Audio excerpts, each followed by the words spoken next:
perang neng alas. Neng kono ketemu kere wedok. Londo perang ora tau ketemu karo bojone, bareng ketemu kere, wah dipek bojo. Terus meteng lahir kowe kuwi. Tenane, Men. Ceritane ngono. Dadi, kowe iki jane pancen bapakmu wis ora ana mergo bapakmu wis mati di bedil pejuang. Semar iki gawe-gawe gitu. Mbokmu mati kunduran. Lairke kowe terus mati. Berarti aku turunane Ropa. Waduh. Guayane kok rambutku ireng. Aku ya ora ngerti. Piye to, Pak? Kok kowe ora ngerti karo bapakku iki piye wong kowe iki wong tuaku sambungan kok. Kowe ya ora ngerti ora? Ora ngerti, Gong, sing gedhe pangapuramu. Kowe ora ngerti tenan to? Ora ngerti. Kok kowe iso ketemu karo bapakmu jaman semono. Lah aku ngatas karo dewa kok. Aku ngatas karo dewa ya ora didudu ya. Nek ngono ora adil donya iki ora adil Pak aku mah nek meng kaya ngene iki aku trimo ngamuk nek kene nek do ora ngerti. Kok Petro mlayu kowe. Ya ora kaya ora usah diurusi.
Astuna Sidam Skaring Bawuna Langrada menapa ing Paduka ngendikaaken inggih titah menika Kakang.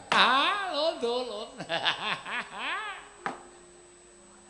Berkencang warudaya Pak Pong Bu Bolong Kalicut. Indra wonten dawuh ulun.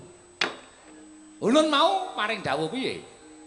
Kedah dipun tenggo sinten titah ingkang minggah wonten ing Kayuwangan inggih titah menika nggadahi pamutah. Luling kados Ponokawan atmajanipun Kyai Semar Pukulun menika Bagong. Yamadewati wonten dawuh. Wis gage nek arep tok jabut nyawane jabutan. Wah menika seret Pukulun. Mboten kenging dipun jabut nyawane. Mula aja sok ngegungke duwe dadi dewa tukang jabut nyawa apa parti jabut. Ora rampung ya aja dijabut. Inggih. Lah tegese urung rampung uripe ngono lho. Inggih. Inggih menika, Di. Ngatas-atas lho, Di. Nadyan namung kados mekaten menika sajaipun kok sampun gembol pepadi. Kakang Narada. Menika namung Bagong. Sampun ngemengke. Menawi saged tembung ming menika dipun singkiri lho, Di. Ming menika ngendhak dhateng saminipun para titah. Menika mboten sae. Wonten tetembungan Giri Lusi jalma tan kena kinira. Monggo. Bagong dipun timbali.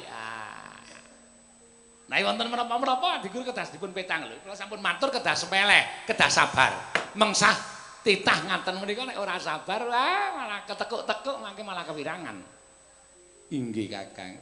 Inggih. Kula aturi nyekecaken anggenipun lenggah. Iki ngestaken dawuh. Bagong Panakawan Bagong padha raharja saprapta kita Panakawan. Ngilaheng. Awi gena mastu namat sidam. Sidam sekaring bawana langgeng. Ngilaheng sekaring bawana langgeng. Modar ora kowe. Lagi sepisan omongan kowe.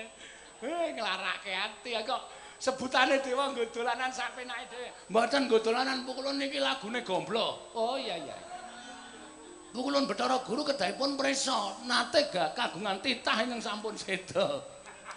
Naminipun Gomblo, rumiyin dados penyanyi. Mengkono. Kemudian mboten tahun 90-an kurang. Iya. Ulun kelingan. Niku lagune ngilahing sekaring bawana wutah. Lagi teka wis mutahke wedang. Padha rarja sak prapta kita, Bagong. Pangestunipun ngangadi. Pukulan tansah pinayunganing kawidadan niring sambikala. Pukulan bekti kula konjo.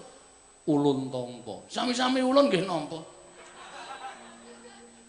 Pangestu ulun tampanana Bagong. Kula pundi nggo jimat paripe dayanana kasantosan. Kenapa kita nalika semana arep munggah ning Bali Martikunda teka minggok dalan pados toilet Bagong. Kena ngapa sebab sampun ngampet kawit sak ngandhaping gunung Siulaulu. Gunung Siulaulu iki gunung endi? Gunung kok Siulaulu. Gununge kalih pukulan Siulaulu menika. Iya. Ya Bagong, Gunung Himawat kula sampun ngampet pukulan. Iya. Bagong prayogakna nggonira ngadhep. Sampun boten kirang prayogi anggen kula ngabiyang kersanipun Iwang Bathara Guru, nggih Iwang Bathara Manikmaya. Sampun kirang boten kirang sekeca pukulun. Iya Bagong, mekaten inggih pukulun.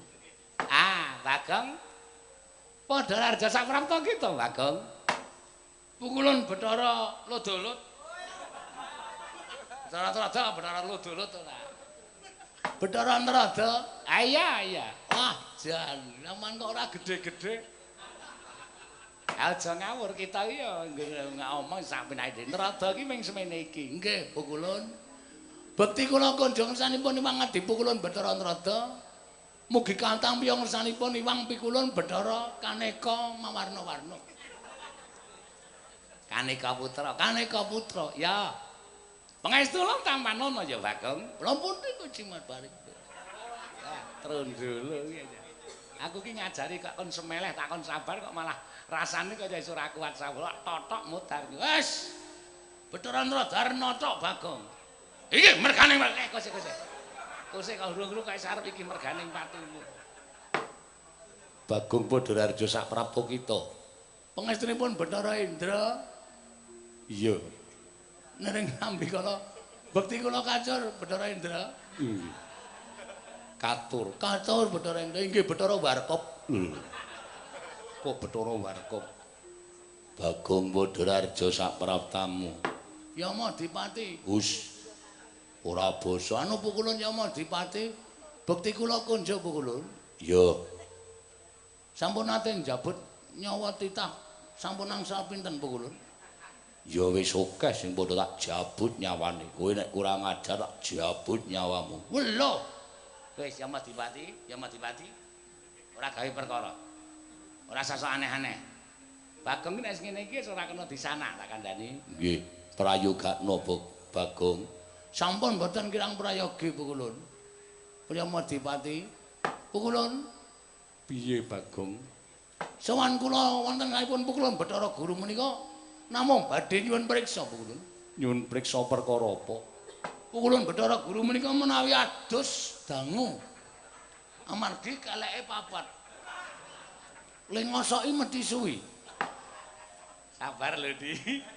Sabar, Latri sabar. Bagong menika pancen pakartinipun ngados mekaten menika.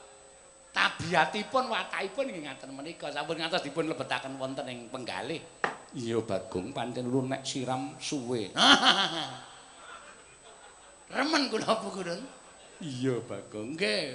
Kula niku wonge niku seneng guyon. Dadi teng pundi-pundi niku anggap kula niku kabeh niku sedulur. Kaya kanca kula dhewe kabeh. Iya. Bu Gurun, Ana apa meneh Bagong? napa ingkang wingking kalih menika widodari? Iya Bagong. Jare ayu kok elek. Widodari kuwi werna loro. Ana ingkang ayu, ana ingkang elek.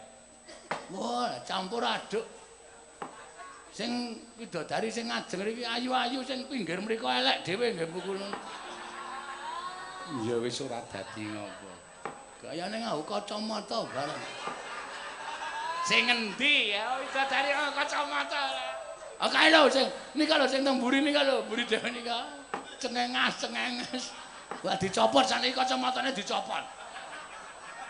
Wong udu kaca plastik. Ya.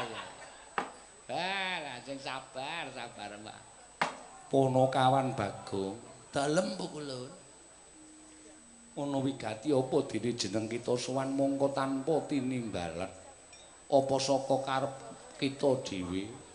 Apa saka diutus kalawan bapakmu Semar?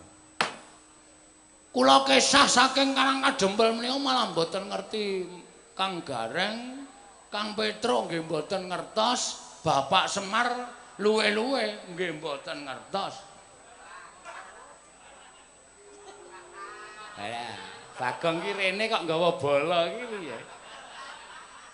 Menika penggemar kula Bu Gurun. Iya. Ya syukur. Wah lho kok saiki raine dinae blethokan barang. Ora apa-apa. Ngaten nggih Bu Gurun. Iya Bagong. Lah Bapak nggih mboten ngerti, Kang Gareng nggih mboten ngerti, Petruk nggih mboten ngerti. Wigatine apa Bagong? Kula niku ora lara ati kula. Sebabe apa? Sebabe kula niki rumangsa nadyan anake Semar kok kaya dianak tirikan. Lho Gusti, Semar ki adil tumrap putra-putrane kabeh. Kok rumangsamu dianak tirikan? Kula niku wingi dolan tenggene Gareng, terus dolan tenggene Petruk. Wong kanca kula nggih ming Mas Gareng kali Mas Petruk. Teng mriku niku kula diceritani, dilalah dadi siji do jagongan.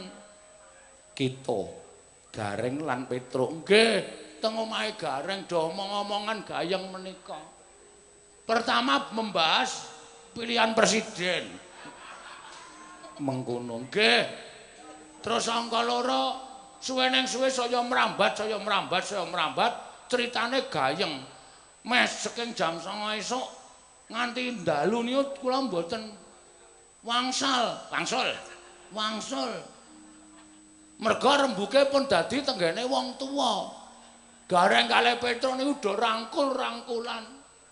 Awak dhewe iso ketemu nek karo bapakne awake dhewe ya Kang Gareng.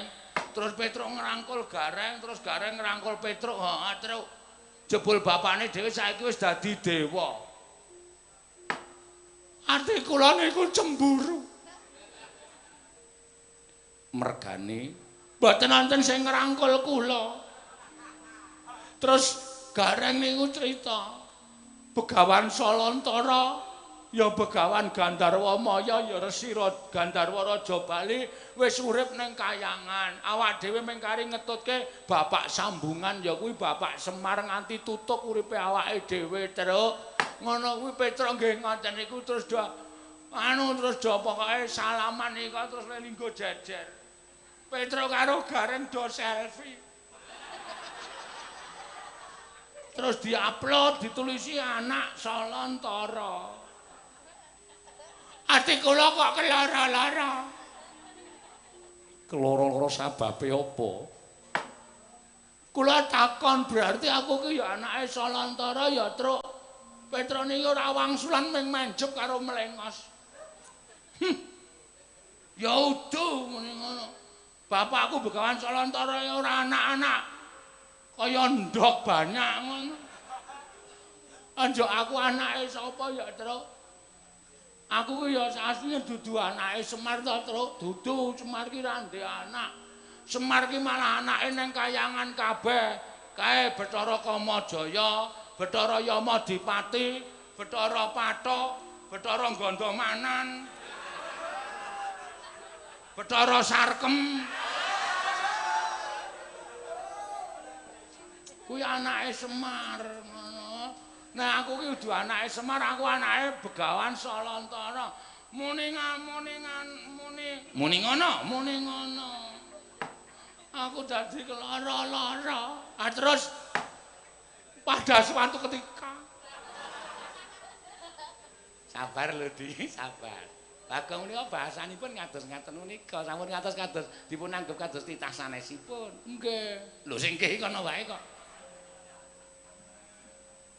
Mangsa kala suwen mangsa kala pada suatu ketika kula niku ngalamun. Lho, ngalamun nggih. Ya aku ki anake sapa ya?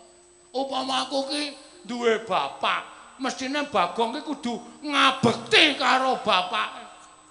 Kudu iso mikul dhuwur karo nglindhengke bapak. Trembelan. Mikul dhuwur mendem jero. Ah, mendem. Ana ora dipendem ora diglindhengke. Ora diglindhengke. Didonke kok diglindhengke, gundule atos ora. Mikul dhuwur mendem jero karo bapak. Upama bapak isih ana nggih, kula niku kepengin ngabekti ngersanipun bapak. Nek bapak wis ora ana ya kula kepengin weruh sareane bapak niku teng pundi. Saora-orane ajeng kula suwunke pangapura kalih sing gawe urip. Ngono, nggih. Terus kula mikir, sing kula jak rembugan ming bojo kula. Lho. Kita rembugan karo bojo kita. Nggih, aniki bojo kita ngenteni teng repat kepanasan. Lho tok jak ning kayangan to, kula jak. Nek ora dijak teneh, ngomah niku dibabahi Petruk. Petruk seneng kalih bojo kula, lek ngerti wis suwen tak nengke wae kok. Ben dujok, tau ujok Petruk Pak. Pada suatu ketika kekrek cengele. Bojoe, iya. Dumuk bathos nyari bumi. Garwa niku jarwa dosake sigaraning semangka. Jiwa. Garwa niku ana sing nyebutke rong pribadi ingkang wis dadi sak badan.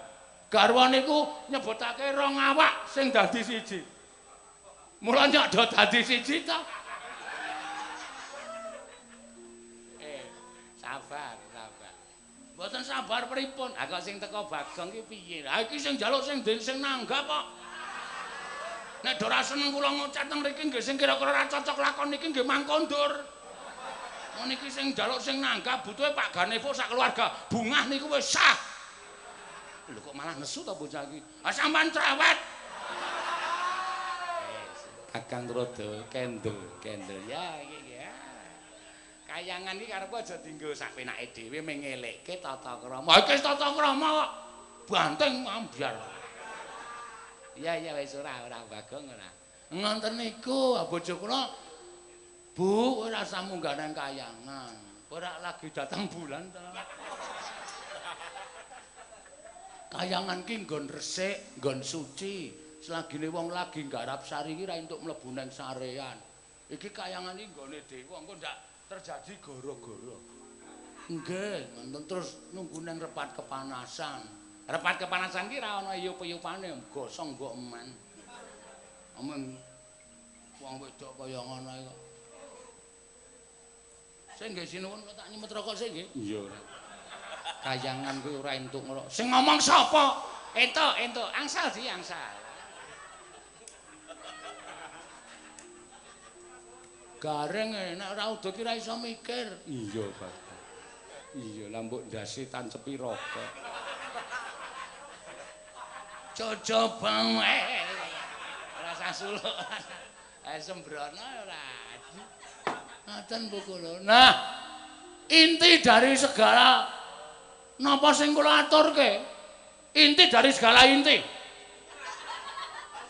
Ahli dari segala ahli. Rembug kula menika janjanipun namung badhe nyuwun prisa Pukulun. Iya. Nyuwun prisa apa, Bagong? Bapak kula niku teng pundi? Bapak kula niku sapa? Nek sinuwun niku menangka dados dewaning para dewa. Kedahipun ngertos bapak kula niku sinten, napa pendhita, napa Nalendra, napa titah selumrah, napa kere. Niku sapa Pukulun? Petro kalih Gareng iso ketemu karo bapakne. Mosok kula ora iso ketemu karo bapak kula. Bagong, Nun, bapak kita kuwi Semar. Semar niku bapak sambungan.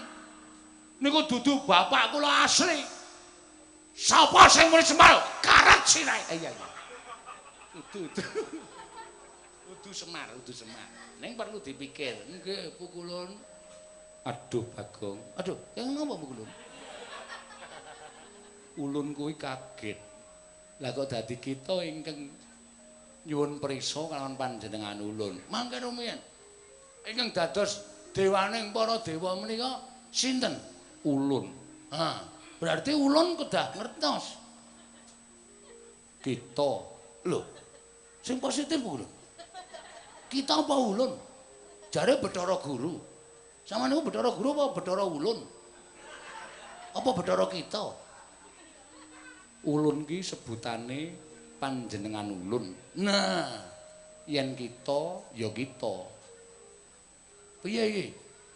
Bathara Antarada nyuwun pencerahan. Nek nyebut karo wong liya kuwi kita. Nek nyebut awake dhewe kuwi ulun. Ki cara kadiwatan. Ah nggih, kula pun ngertos. Mila ingkang saking menika kula nyuwun jlentrahipun ingkang langkung permati. Upami bapak kula niku pancen bareng kalih bapakne Petro, bapakne Gareng saka jamaning Jim. Kula nyuwun supados paduka Pukulun paring dawuh bapak kula teng pundi. Niki pun jujukan kula langsung kula jujuk. Kula ora takon pendhita, kula ora takon wong pinter, kula ora takon wong wasis. Ning sing kula goleki sing ngerti kasunyataning donya nggih menika paduka Pukulun. BTW Pukulun boten mangertos lan boten saged nedahaken wonten pundi dunungipun bapak kula. Kula wis pamit kalih bojo kula.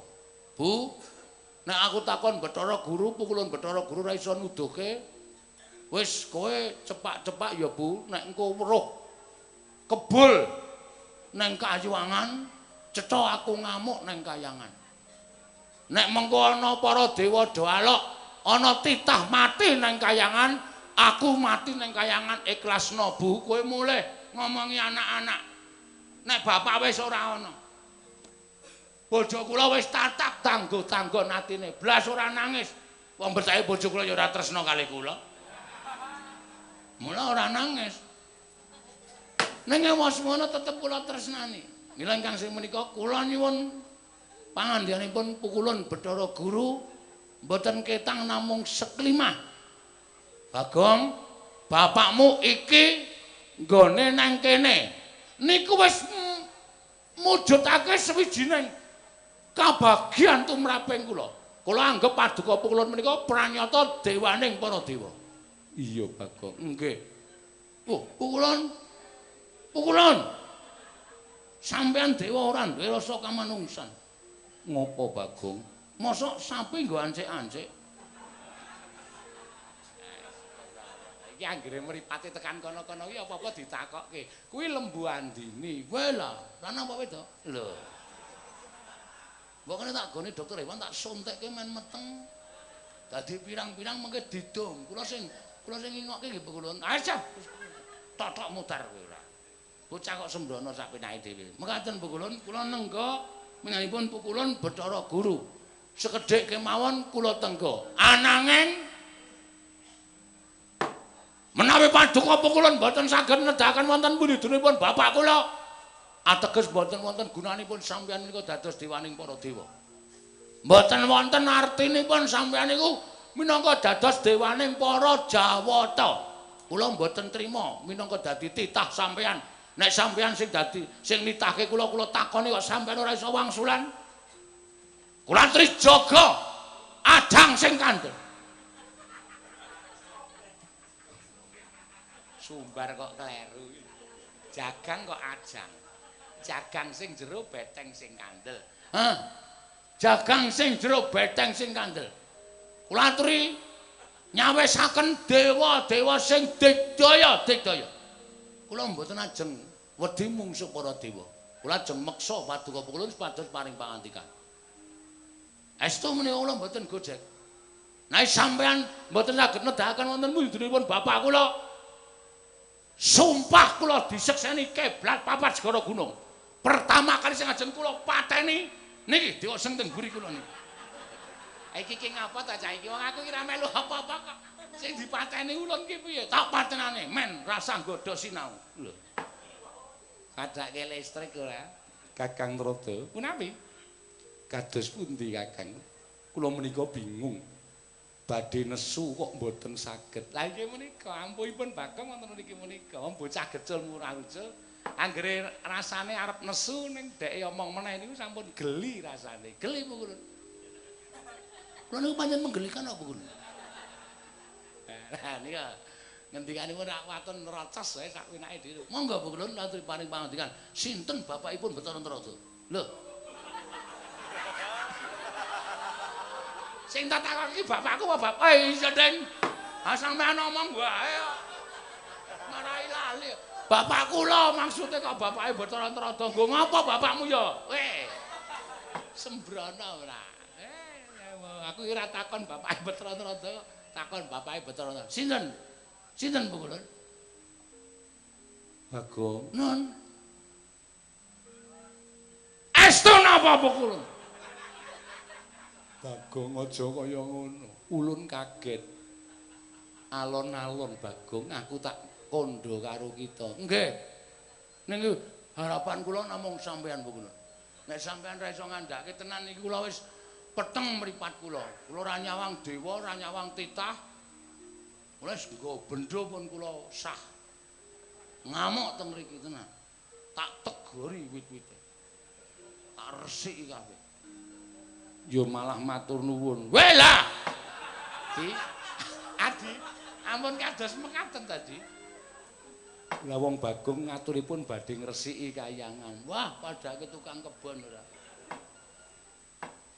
Pukulun. Wonten widodari ingkang nedeng ngiris jambu dipa nirmala puku. Daranipun kayangan. Iya.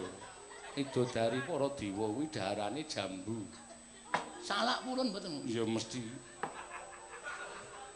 Ora ana. Oh, bojo kula seneng salak.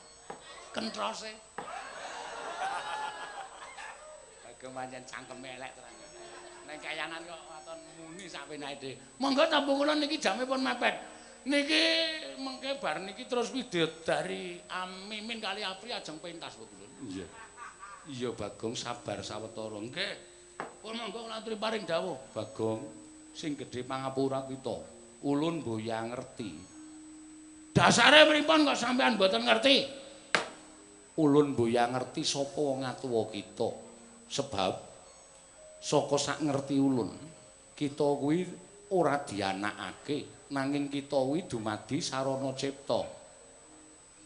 Cipta sapa? Bapak kula cipta sapa?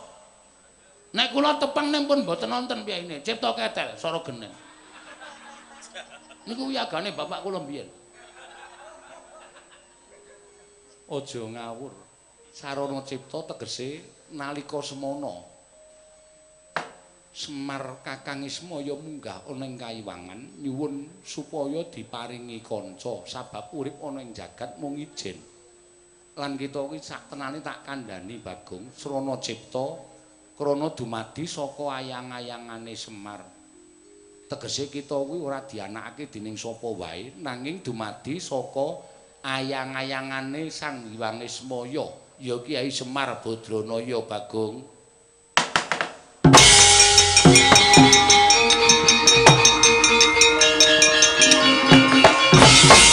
Modar do kaget kabeh.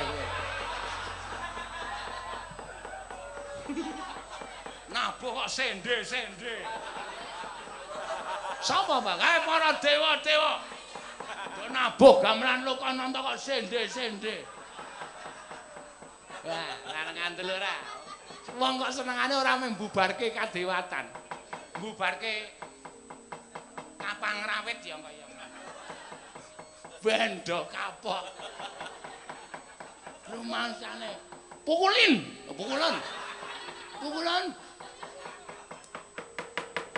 Kanthi pangandika panjenengan ingkang kados mekater kula mboten trima. Kula ora gampang diapusi. Mosok mewujud ayang-ayang menungsa kok dicipta dadi wong ki. Pundi kelakone kula tak takon. Lho, ulun ki dewa. Ha sing ngarani sampean tukang las ya sapa? Sampean ki dewa. Ning ora mungkin nek sampean iku nyipta ayang-ayangane Semar kok iso dadi Bagong. Upama kula niki percaya terus kula ya ora iso manembah karo bapak kula, mongko pengen kula niku sungkem karo wong tuwa kula pukulun. Niki sampean wis bibiti perkara karo kula. Lho, Bagong. Aja banjur ngadeg kaya ngono. Kita nggo kualat. Men. Kualat tos biyen-biyen. Semar kae gene tak ketak sirahe aku ora kualat. Bocah. Nyayane ra jaman-jaman. Walah, pripun di sampeyan nek paring pangandikan sajae kok natoni atine Bagong. Natatu ora iso mari ambek dipresake. Kok sak penake dhewe lah dene tangane papat. Ngapa nek men tangane papat kaya sak penake dhewe? Malak kuwi jenenge. Iso wong loro sing tok tandangi, heeh.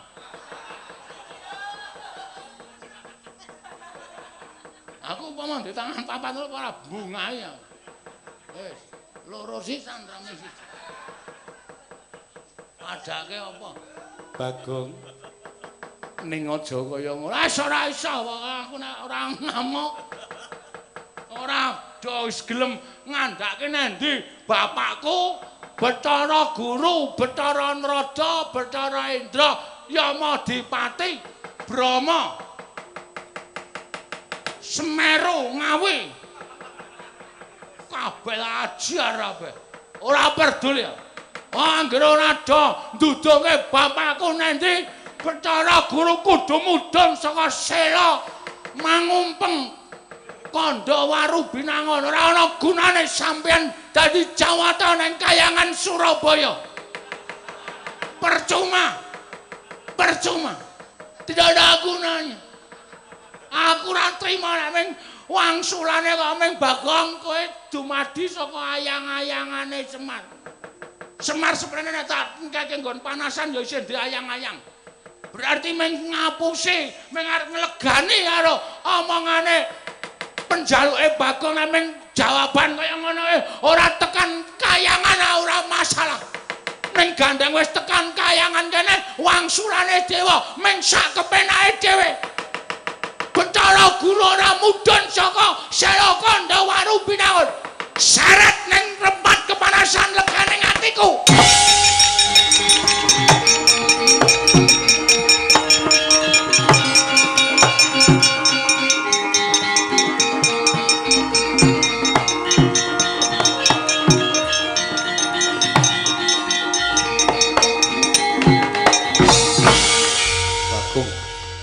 Wong kang kaya kowe derajat dranyak kowe wani neranyak marang panjenenganing Rama Pukulun Bathara Guru anake lanang ora trima. Bagus kowe angling Darma ya. Edan tenan bocah iki ya. Omongane iki waton nyelekep. Iki sapa iki? Ulun Bathara Indra. Oh, anake Bathara Guru. Iya. Kelas pira kowe? Diulang bapakmu. Ulun ki dewa kok kelas pira? Bapakmu guru kok. Ulun putra ingkang nomor 4. Yen kita nantang karo Wuang Pulun Bathara Guru tegese kudu iso ngalahke karo anake sithik. Bagus. Tangane ora nyekel ngene iki. Homo ya? Ora. Aku wong lanang kok dikekep sak menake. Oh. Dewa nek ra tau nyekeli kaya ngono. Ora ana sing mlentung sithik dicekel sak menake dhewe.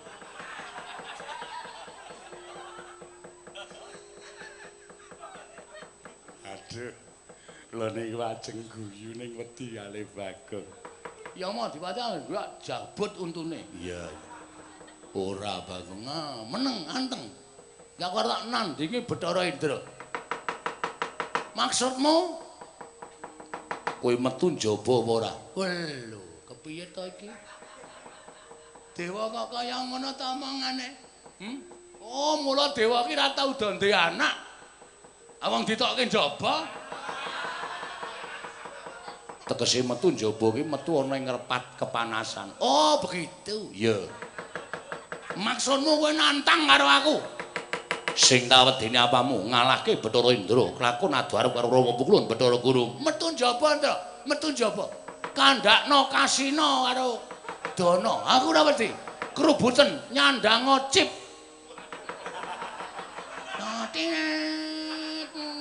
Ngono kae. Kayak nggon film padake aku wedi. Ora wedi kowe dadi cip ning cemplung kalen kok. Wah, kowe Sendra jak metu wae ndak malah geger kae. Ayo, metu. Kowe ora iso ngandhake bapakku nang ndi dewa-dewa tak amuk kabeh legane ati. Wah.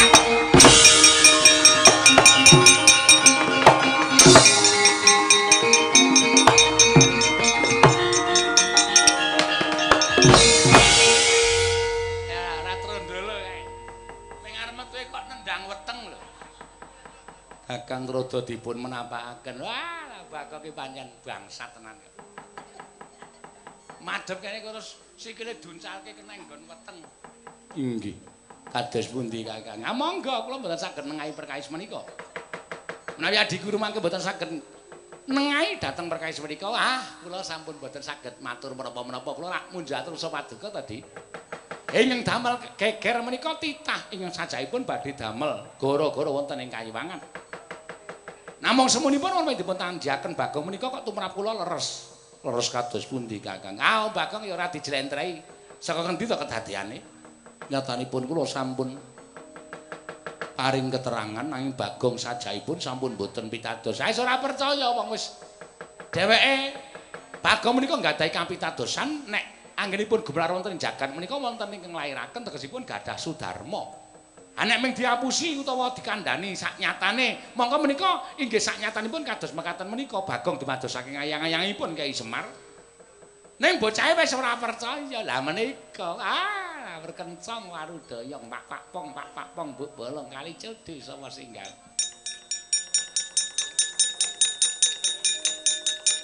Nanging mboten ngaten mboten badhe rampunganipun. Abi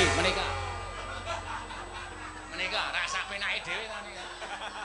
Wong mau wis metu ning jaba kok bali meneh menika ndas pundi? Wah, menika lho, walah wis cilaka ya. Ora, rak tenan ta. Nek ndi-ndi dadak nguyuh, nek ndi-ndi dadak nguyuh. Kayangan gon suci kok ming duyui sak nggon-nggon. Walah cilaka ora. Di menika ndas pundi? Ya Madimati wonten dawuh. Ulun keparengake kita nganggo daya kekuatan kita Bagong sendal mayang wis wani gawe geger Kayiwangan ya Madimati.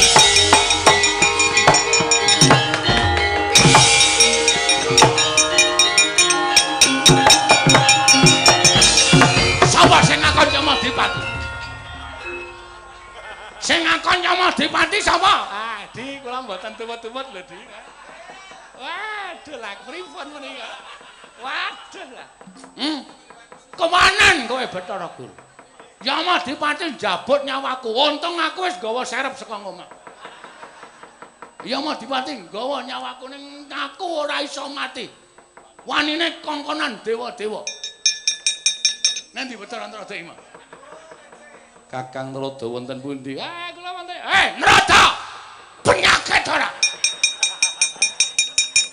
Kayo. Dewa kok wedi karo titah. Wah, iki kepiye iki Di kok tatanan kayangan kok geger kados mengkaten. Rumangsane ora. Tak nandangi Bathara Indra.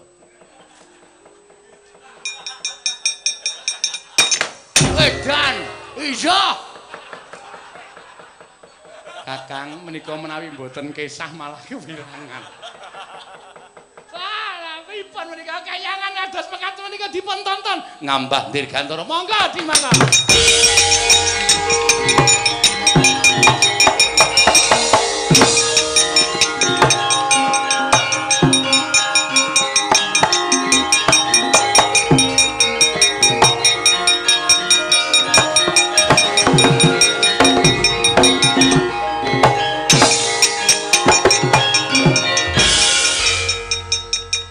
Kang kaya kowe Bathara Indra penyakit gugu karepe dhewe mengatasi titah kok iso ngorak arek kayangan nganti Brahmapulun Bathara guru wae ninggal bali Marti Kundha Manik ngambah Dirgantara ben dadi rasani mbok ben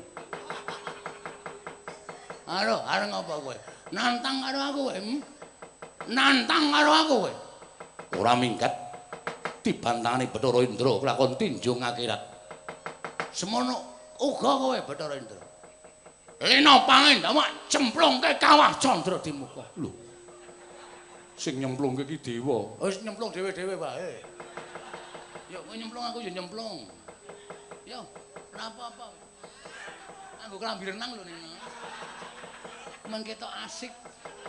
Ya wong edan kendara dening aku tandangi regane ati kowe rumangsa wedi ya aku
isih kulawarga karo aku. Ngerti aku, kowe anake Semar to, anake Sanghyang Ismaya to. Iya. Mula kowe iki jane isih iso tak eman apa ora? Rasah eman-eman aku kaya sindan eman-eman. Ayo pokoke kowe melu Bathara Guru tetep dadi mungsuhe Bagong. Oh, lha apa aku mentolo karo kowe? Apa kira-kira aku kudu nyabut nyawamu? Wes, ya mau Dipati. Nek pancen kowe arep jabut nyawane Bagong, nek iso jabutan. Ning kowe ora iso jabut nyawane Bagong, tak jabut nyawamu. Lho. Lah kok nekat ki piye? Nekat wae nek ora nekat ora kecekel-cekel wae. Ora dinekati tuman. Oh, mati dereng aku jabut nyawamu. Jabut genti kowe ora iso jabut karo Bagong. Wah. Oh.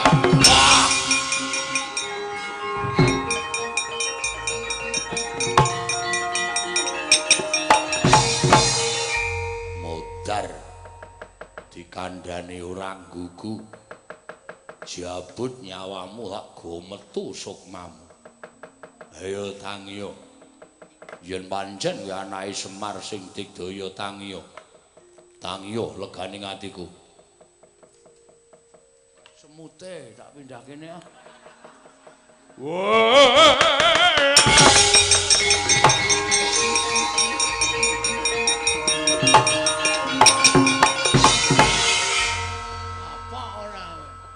Agene dewa ki mung karo wong keneng semute wedi. Melikarne kene drubung semut geni. Ya golek sing kepenak. Mlayu Yamadipati ora sembodole gleleng. Weh lah, yem. Tak andani. Nggih napa melih, Mas? Mau ngerti ora? Aku dijabut nyawane karo Yamadipati, aku gledak sampean sedo. Ketoke ya mata ki pet-petan. Mata ki mak perpet-perpet awak ora iso obah gledane kok saya suwe-suwe tenagaku timbul meneh mripat cetha meneh terus aku pindah nggon ya Madipati mlayu yang guyu yang nggih asem ora guyu kamplengi kowe guyu kok dipeksa ora nggih nun ya ana wong kelangan dompet lho Pak Wagimin Pak Wagiman kehilangan dompet ada SIM C dan SIM A suruh surat kendaraan Supra parkir nggih tulisane kaya dokter angel diwaca wis ngono ya aku tak golek SIM lho kaya kayangan gawe sungsang bawana balik pokoke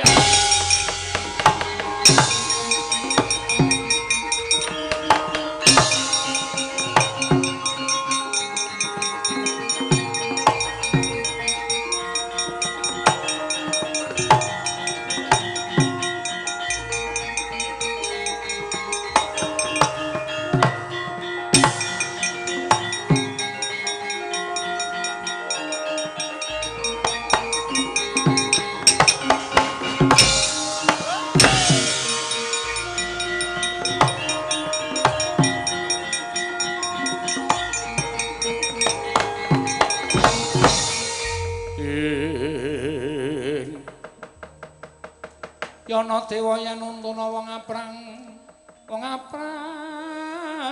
kasangsayan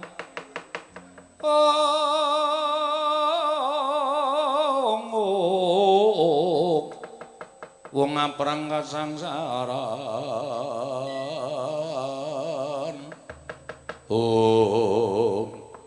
milahing ora nyono babar pisan lha kok dadi Bagong duwe katiasan ingkang edapi kabeh para Jawata padha kalah kabeh padha golek papan pendelikan Bagong kene ngopo dene jeneng kita tetep hambrung kaya mengkono ora guru lho ora basa karo ulun gunane apa aku basa karo sampeyan nyatane sampeyan wis iso ngandhaki teng endi bapakku gunane apa aku nganggo tata krama nek sampean tak jaluki tulung blas ora iso nulungi karo Bagong. Wah, cilaka iki. Bagong rawuh kados-katon kan sampun boten saged dipun nelekaken. Waduh. Kaose barang dicoplok. Ngamuk kados mekaten. Inggih, Kakang. Inggih. Ngatos-atos lho, Di. Kae Bathara Teka kowe ngopo kowe? Lho kok Bathara Teka kowe iki nek ngadeg kaya jog. Penyakit ora. Bagong ulun mboya melu-melu. Wes, dewa kok ora melu-melu. Dewa kok jirih. Anggepe terus aku terus melepas kowe. Ora tak anggap kowe iki dewa napa piye? Bathara Guru ora iso ngandhake. Ajar. Bathara Guru iso tak rangket nerodane. Ewer-ewer. Kecekelak tali nang kowe tak plotroki kathok. Cilaka. Aduh, aku malah merinding aku. Piye Bathara Guru? Ulun mboya ngerti. Mboya. Omongan kok meh mboya ulun kita ulun punapi mboya. Nek ora tau jelas lan ta iso ngedongke karo bapakku sapa? Piye le iso mboyah? Ulan. Ngatos-atos niki panjenengan notoke dhateng gesang kula. Panjenengan iso piyambak to betara-betara talene ning kowe tadi kula trokke. Isin kula. Kita Bali mboyah. Piye? Kita Bali mboyah. Sapa? Kita. Kita iki sapa? Aku yen mbiyen jenenge Bagong kok tak awak Lek Wita. Kita Bali punapi mboyah. Ngandel ora? Ora bae rameng punapi mboyah. Kita ulun punapi. Kata-kata apa kowe? Kita punapi mboyah ulun kita. Sengit aku. Yen kita mboyah Bali ulun sampurnake ning kene. Swadah lho. Ah, kandel ora dilaka to. Swadah piye? Nek sampurna swadah. Nek 76 rong wadah. Bagong edan tenan. Ulun malah bingung guneman karo kita. Kita meneh. Bolan-balane kita. Ulun kita. Gong baline ditutuk. Ayo, der.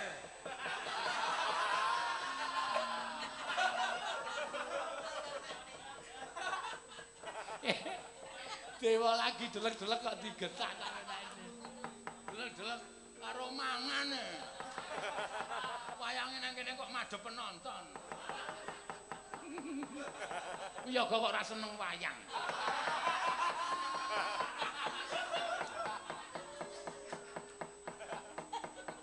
Kita wis sapa-sapa tok seneni wae. Men ngamuk bebas. Mangsane pokoke areng apa kowe? Ketiban guntur geni guntur angin sirna margalayu. Lho. Guntur saiki wis dadi angin to. Sangertiku guntur iki cuci motor. Kok dadi guntur geni guntur angin pun digek didawahi bocah ngene rasa macam. Guntur geni guntur angin remuk awak kita ajur ora iso kinuku Bagong. Tibakno Bathara Guru. Guntur geni guntur angin kon nyerang aku kabeh. Ora wedi aku. Ha selagine genine Bathara Brahma wae ora mempan kok meng guntur geni guntur angin.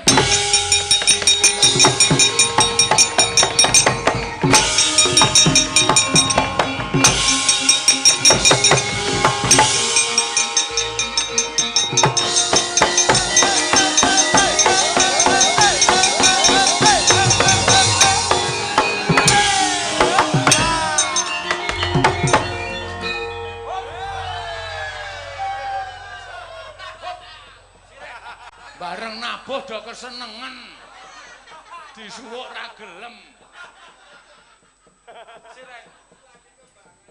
Bagong kok nganggo jengkelit bareng. Samulai melu ketoprak anyaran iki lho. Dapuane perang kudu salto terus. Das pundi? Kakang ngedap-edapi. Ngedap-edapi das pundi? Guntur geni guntur angin boten temomo.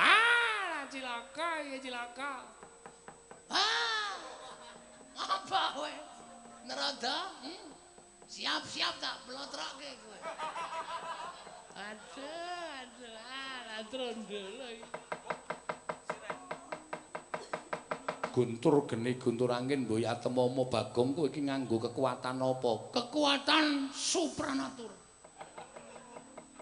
Sing iso ngalahke apa-apa. Ayo, kene ora temomo ning awakku. Guntur geni guntur angin pletak-pletik kaya mbang api. Ora apa-apa aku. Kena cis Trisula. Lho, arep nyontek kowe.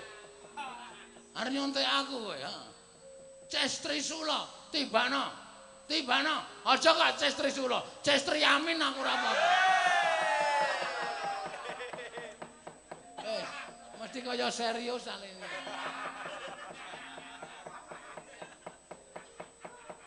Sri Uning iso dadi Sri Karonron. Gugu karepe dhewe tiban pusaka cis Trisula jebluk wetengmu.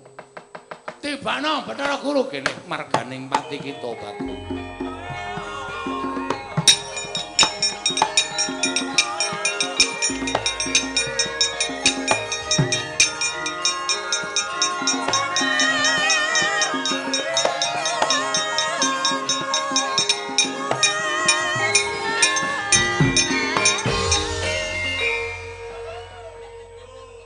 ulun bakal nibake pusaka kok kita nyuwuk gamelan pengumuman Mercedes AB titik-titik HD dipun singkiraken badhe kagem liwat mobil sanesipun.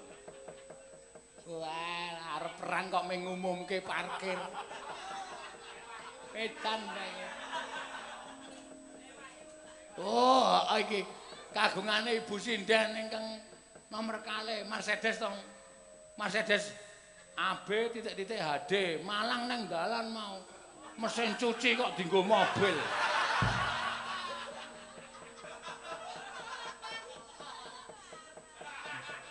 Buka laundry kok nang wayangan. Ngece tenan. Ngece, mobil kok padake mesin cuci. Ha suarane kaya mesin cuci. Nek mlaku mak ngik. Ayo disingkirke Mercedes. Bojomu nanti kon nyingkirke ora. Mercedes AB wis ndono. Ha, kon tutup wae. Ya ini kok buka laundry. Tiban Cisti Sulun jeblok wetenge. Tibano Bathara.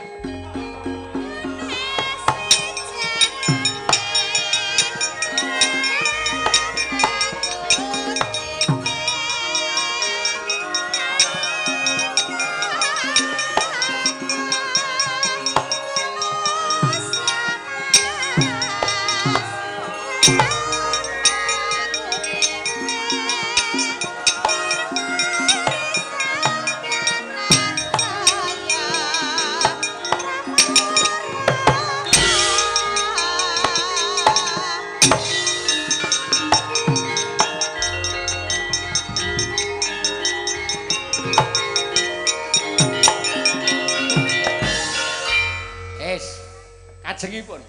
Nek mboten ngaten Bagong mriyo mboten kapok. Upama ana muga-muganing Semar diceritake. Nek Bagong wis wani gawe geger enten kayangan. Semar tentu badhe saged nampi Bagong ngawontenaken kados ngaten. Aduh. Mas. Sampean sedo wenten kayangan, Mas. Yem jabut ke yem. Biasane sing jabut aku to saiki kowe.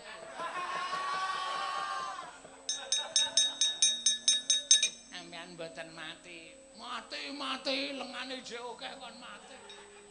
Jabut ke? Nggih. Men Dawara Widewa-dewa nek Bagong iki nek men ditancepi oyone wis kulino. Nggih.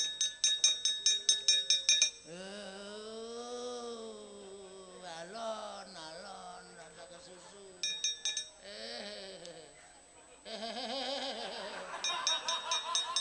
Sampeyan iki mati bleseke. Mongko njabut kok mati bleseke. Oke, sabut. Risi nang weteng iki.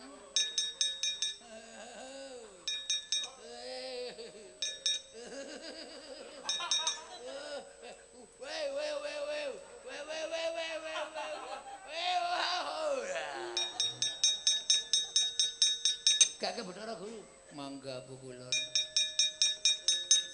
Mas, aku tangi rasa kuwatir. Minggat. Nggih. Piye? Saya kurang terima. Arep nancep ke pindho. Heeh. Apa piye? Ora masalah. Aku selalu siap. Ya wis, nek nancep ke pindho ora masalah. Ndang, tak tunggu. Ora gelem nancep kowe tak rebut pusakamu tak tancep kowe. Aduh, Kakang Narodo.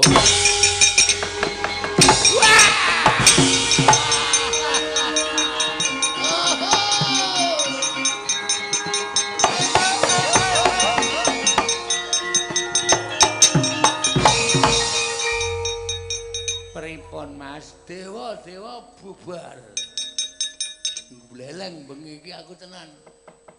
Ora ngira lho nek iso kaya ngene lakone yem. Nah panjenengan nika napa mboten dikarang riyen? Ora iki mung waton mlaku wae kok. Budhe nggak setengah papat bubar mbuh. Aku ketemu wong tuaku apa ora ya wis ora masalah. Mula sampeyan iku pripun to? Terus niki pripun? Aku ora arep madeg dadi dewa ning kayangan. Nggih. Nek ya karo gandeng kayangan ki ana Karang Kawidodoran aku tak rono sedina ya yem. Ampun. Ampun Mas Bagong, mengke nek sampeyan prisa widodari sampeyan mengke kali kula terus mboten seneng. Ora, aku ki wis duwe keyakinan nek bojo ki wong wedok sing paling ayu dhewe sak dunia. Dadi ora bakal kego dening sapa wae. Estu. Aja kuwatir to. Yakin aku mung sedina tak nginguk tok. Lagi dong apa widodari nek yae niki. Mestinipun nek sonten ngenten iki nggih siram. Oh apa? Lah malah muni apa? Ya mung sedhela ora ndeng yang ora mbangane ra omong. Nggih. Terus niki ajeng pripun? Piye ki nek ngene iki? Kayangan geger ora karu-karuan ngene piye? Kabeh tak usah-sik sak penae dhewe. Nggih. Lah terus pripun panjenengan? Kersane pripun kula mung kantun nderek kalih Mas Bagong. Ajeng lenggah teng mriki napa wangsul teng griya. Aku kayangan sing nggone sapa ngene wae, kowe meduna omah dhewe kae tancep ana plakat dijual. Terus kowe karo aku manggon kene. Mengke nek Bathara Guru wangsul, ora bakal bali wedi karo aku. Oh, ngaten. Karo salamke nggo Petruk karo Gareng ngomongno nek kowe saiki wis pindah omah. Nek takoni pindahne endi, Dik? Nang perumahan. Alamate ngendi rasa dikeki ngerti engko ndak dodolan kere-kere kok. Wong ora duwe kok klitian tekan kayangan. Aku saiki bareng wis iso ngalake dewa niki aku saora-orane dadi ningrat. Nggih. Piyai Luhung. Nggih. Ora astrawunge ya pilih-pilih. Ora karo cah tipis-tipis kuwi. Nggih. Nembe dados saged bedah kayangan kok swantenipun sampun kados mekaten. Ayo saurane calon juragan. Nggih. Juragan kayangan. Engko ade nang kene gawe usaha ternak pitik. Nggih. Nyetori nang pasar-pasar kuwi mbangane kurang digawean. Kayangan menika mboten kenging dipun agem ternak pitik. Ya bebek sami mawon. Mentok. Sami mawon. Ah, nang digawean yo ngangut wong bendina ming dolanan dhuwit. Waduh. Sian. Glelenge nang. Apa bendina awake dhewe nang kayangan mung arep ngitung dhuwit. Ora ya ora mungkin to. Suwe-suwe jeleh to. Heeh to? Nggih. Saurane kok kayangan ki rak dhuwur. Nggih. Sekala masa dhuwit disebar saka dhuwur. Dipiurke men wong Madyapada do muni nek udan dhuwit. Nggih.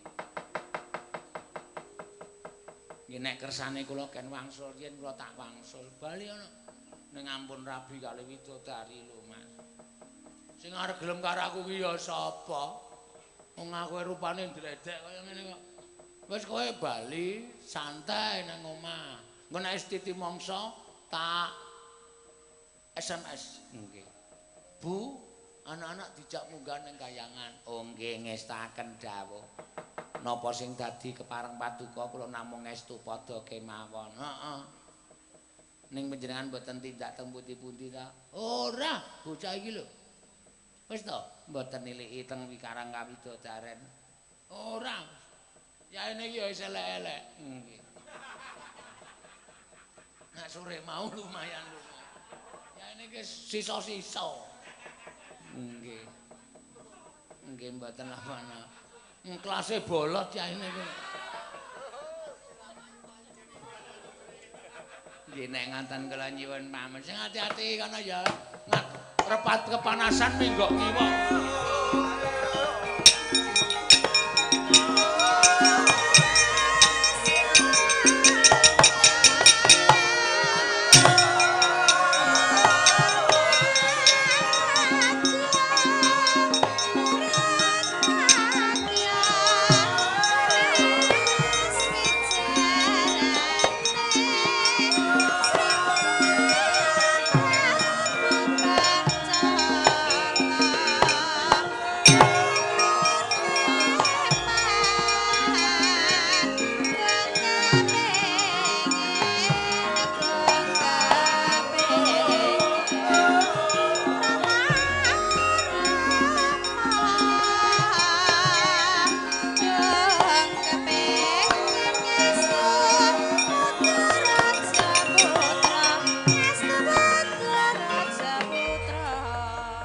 Semar pamoring sukma sinukmaya sinukmaya winayu ing asepi sumimpentang ing kalbu pambukaning warana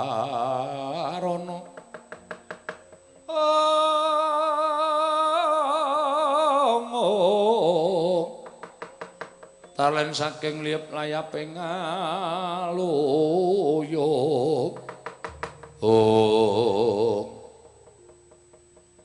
nendi ya aku kabeh aku gumun kok nganti iso digdaya ngene iki saka keparenging dewa apa sing le momong karo sing momong aku ki ra trima apa pancen aku diayomi karo sapa lah terserah sing penting Bathara Guru gawe kagol atiku takoni bapakku sapa ora ngaku ya nyuwun pangapura.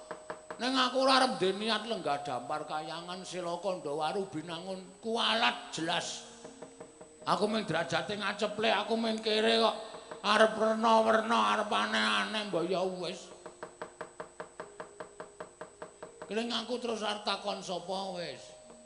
Bathara Guru tak takoni ora ngerti mongko sak ngertiku. Bathara Guru kuwi wong paling dhuwur dhewe. Ning Bathara Guru ki duwe kakang e. Jarene mbiyen bapak ki tau crita Bathara Guru Sang Manikmaya, Ismaya karo Tejamaya.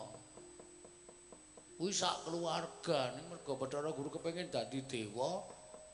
Tejamaya karo Ismaya dipitenah mula terus dadi wong jalma biasa, jalma wantah medhun ning jagat. Takon bapak wae ya. Ning kok bapak nesu. Aku kuwi bapakmu Bagong, lha kok kowe goleki bapakmu kowe iki? Ngiwake karo aku iblis. Uyu. Bapake nek nesu nguyuwan. Mlaku sedhela trit. Ayo wis tuwa gek kena diabetes ayo wis. Kepiye meneh arep kepiye? Ning nek aku ora takon bapak, takon sapa? Sapa sing luwih dhuwur saka Bathara Guru? Sadurunge takon bapak apa tak takon Petruk Rogareng ya? Mbok menawa Petruk Rogareng ngerti karo aku wong dasare nuwun sewu tuwane tuwa Petruk karo Gareng. Mesti Petruk karo Gareng ngerti lairku saka wetenge sapa terus bapakku sapa. Nek cah loro kae sok sembrono ya karo aku. Wis men lah tak tekati sisan nek kira-kira Petruk karo Gareng ora tak takoni ora ngerti. Ora tak aku kakangku. Takon Semar. Semar ora ngerti, ora sudi ngaku bapak karo Semar. Gunane apa nek pancen penjangkaku ora kelakon? Ora nyengkuyung karo aku, ora ngewang golek karo aku, najan sedulur tak dadekke mungsa.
Ana dewa yen untuna wong ngaprang kasangsaran.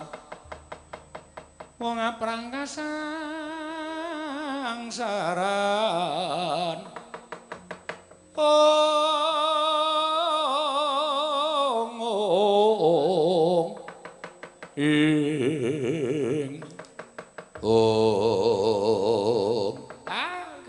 Warudayong Pak Pong. Mbok bolong ali codhe sapa sing gawe? Kakang Trada. Mboten nginten menapa ing sampun paduka ngendikaken nalika panggihan wonten ing Bali Parti Kundha manik. Teka kababar dados kasunyatan wonten muganing titah ingkang minggah wonten ing Kayiwangan ing pengawak Bagong. Malah sak mangke saged damel geger madyaning Kayiwangan Suralaya. Wah, menika ingkang nyolong pethek menika. Ing antase Bagong menika namung derajate ngaceplik namung Panakaman lah kok wah kenging guntur geni guntur angin mboten menapa-menapa kenging cis trisula mboten menapa-menapa. Menika ategesipun Gagong menika nyolong pethek ngatasipun namung derajate ngaceplik lah kok kasinungan kadigdayan linangkung kados mekaten di Kakang Trada kasinggihan. Lajeng badhe tedhak wonten pundi sak mangke iga pertikilipun Kakang Kanika Putra. Kayiwangan sampun dipun papani dening Bagong. Lajeng kula kaliyan paduka Kakang Trada badhe nyuwun biyantunipun sapa? Bagong menika abdinipun para Pandhawa. Sedaya lampanipun Bagong menika dipun aturaken dening anak Pupaya Prabu Darmakusuma kaliyan para Pandhawa sanesipun syukur bage wonten Tandrawati. Menawi ngantos sami punika kados mekaten menika samangke sami murina dhateng Bagong tartemtu saged ngemutaken dhateng ponakan Bagong Puntadewa Kresna Werkudara Janaka ulun nyuwun senjata pituwih.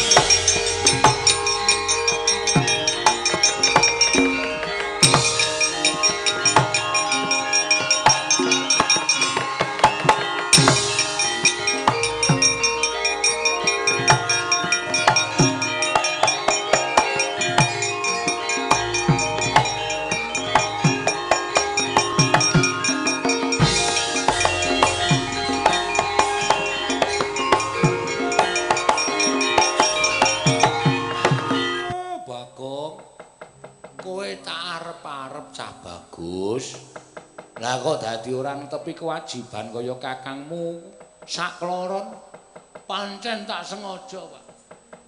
Aku ra sowan wanci gara-gara.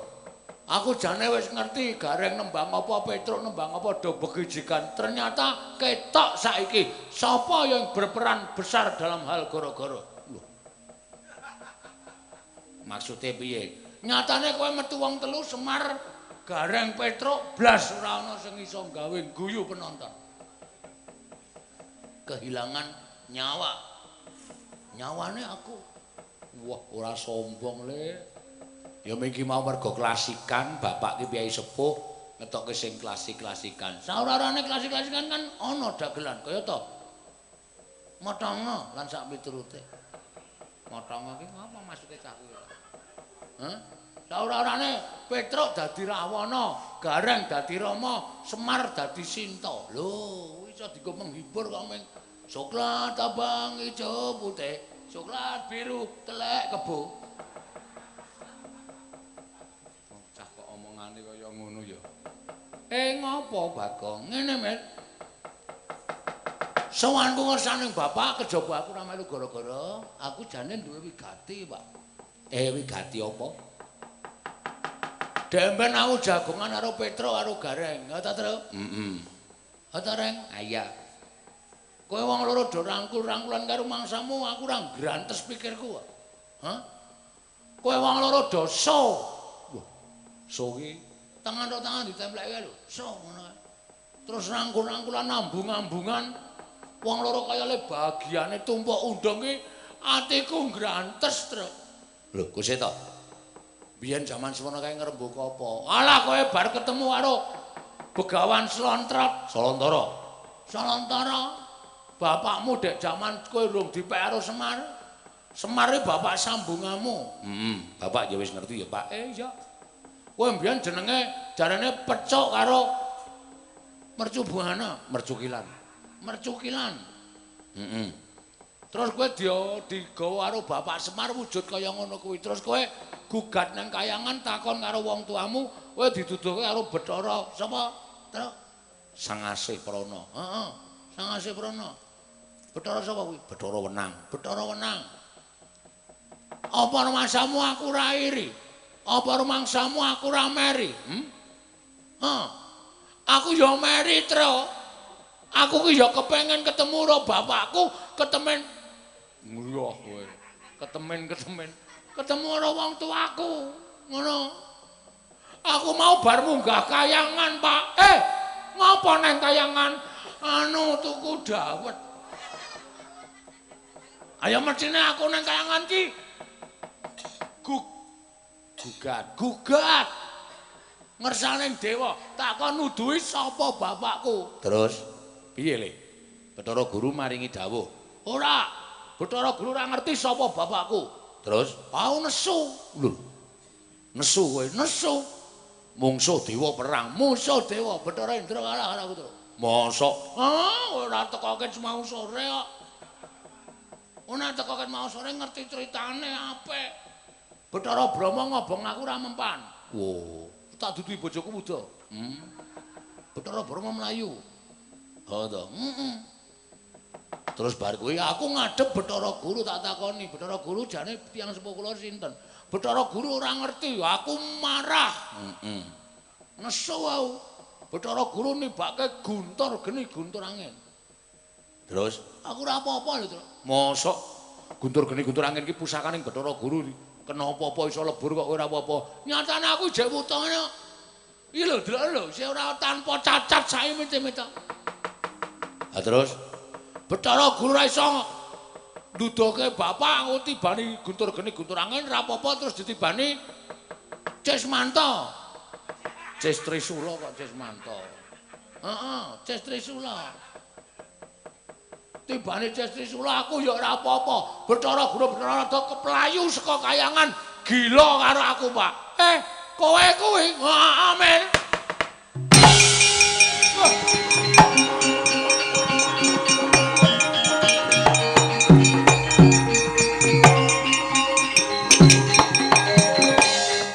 bumi kuncing langit kelap-kelapaton lir kincanging risang mawe gandrum sabaran katulu wukir moyak mayik saking jas balewur Bagong Kowe iki piye to, Lim? Kayangan ki nggon dewa. lah kok dadi kowe ngrusak kayangan gawe geger kayangan apa ora wedi karo welaking dewa Welak piye? Welak ya ngombe. kae ngelak bocah kok kandan-kandanan ning elira jamak-jamak. Lah terus nek kowe tekan kene iki karepmu, ngene Pak. Aku bareng sawetara tengok nang kayangan ki ngenam-enam pikir, ngenam-enam ati. Aku kaya dadak munggah nang kayangan ki ngopo? Wong Kagareng ki kakangku, Petruk ki kakangku, kowe bapakku sambungan. Mestine sing ngerti lairku ra ya mung kakang-kakangku karo bapakku to. Tekaku ana ing papan kene takon karo Gareng. Aku ki sapa reng jane? Asline anake sapa, bapakku sapa? Waduh. Waduh, Gong ya sing gedhe pangapuramu. Nek kuwi aku ora ngerti. Tak gawe papat matamu reng. Loro wis kira warta gawe papat ki piye? Men kaya medi-medi napa piye? Njur sak penake dhewe ora anggepe ora. Petro ngerti ora, Tru? ora e Gong Aduh. Aku kan sapa? Takon sapa, Tru? Oh, ayo. Mir. Bapakku sapa, Mir? kowe tak kandhani mesti ora percaya biyen jaman londo biyen Biyen ana londo lanang. Perang ning alas. Neng kono ketemu kere wedok. londo perang ora tau ketemu karo bojone bareng ketemu kere dipek bojo terus meteng lahir kowe kuwi Tenane, Mir. Ceritane ngono. dadi kowe iki jane pancen bapakmu wis ora ana mergo bapakmu wis mati dibedil pejuang Semar iki gawe-gawe gitu. Mbokmu mati kunduran. Lairke kowe terus mati. Berarti aku turunane Ropa. Waduh. Guayane Kok rambutku ireng? Aku ya ora ngerti. Piye to, Pak? Kok kowe ora ngerti karo bapakku iki piye wong kowe iki wong tuaku sambungan.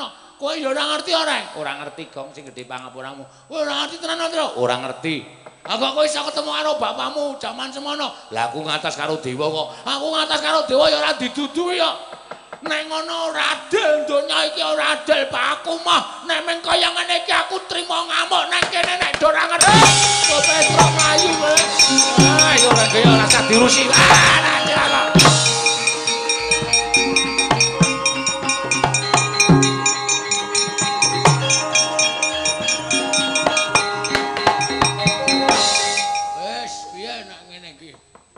Semar ya gila karo aku apa mergo weruh mataku abang kowe. Terane ngombe anggur kok ya aku Semar. Soale aku nek mabuki ngawur. Ya monggo aku waras. Tenan aku nek muni nganggur.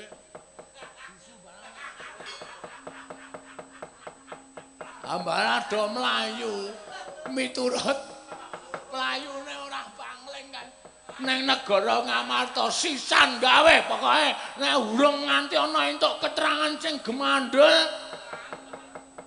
sing gemathok ate burung kendho nggonku bakal ngerti karo kahanan pisan menane.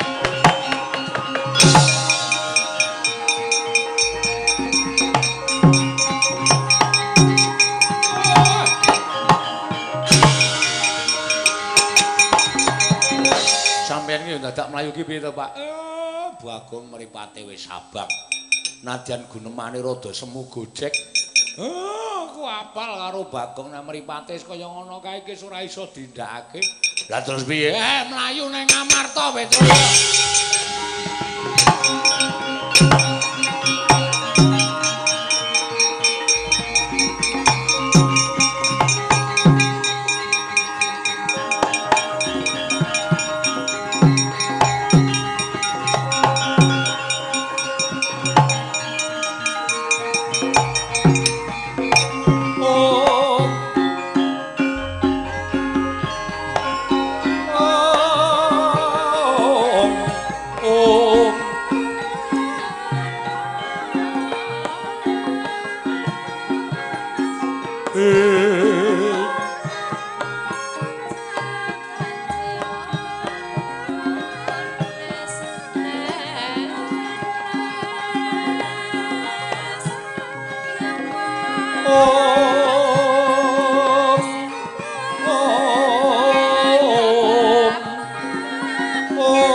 palugon laguning lekas lo kita linuting kidung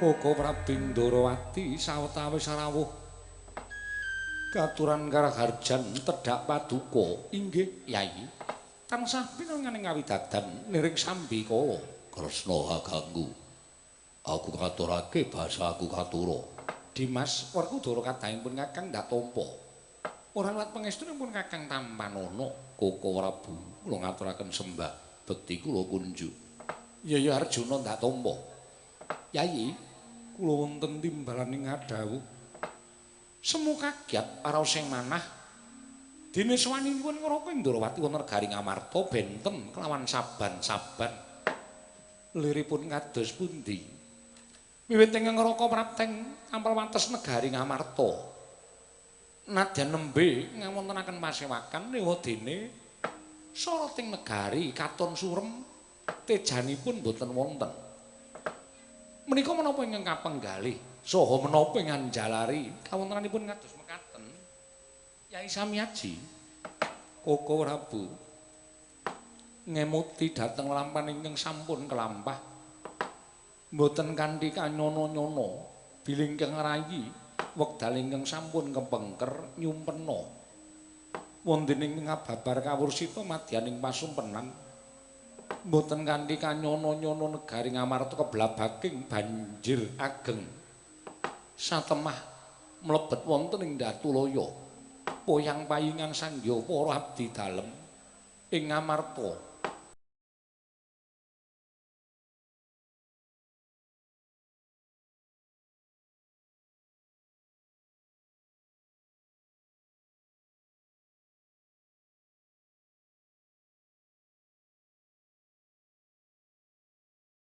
miwah kagyat raos sing manahipun ingkang rayi dupi ngawuninganing agenging toya ingkang nedheng bena tumuli ingkang rayi medal alun-alun pepengkeran pados margining kawilujengan Koko Prabu lampaning kados mekaten menika werdinipun menapa mugi kepareng hamba barana dhateng ingkang rayi Ngamarta jagat wisaning Bathara Wayaptara jagat Yayi Impan menika piranganipun wonten 3 Titiyani Gandayani lan Puspa Tajem inggih mekaten mongko impan ingkang ambabar dados kasunyatan menika wancinipun Gagat Arahina tegesipun menika manjing wonten ing Puspa Tajem utawi Kadara Dasih inggih mekaten Koko Prabu lajeng wancinipun nalika ingkang rayi guragapan saking Nindra wancinipun sampun gagat bangun rahina Sang Hyang Surya sampun tunggang gunung ing Brangwetan Koko Prabu menapa impen menika badhe ambabar dados kasunyatan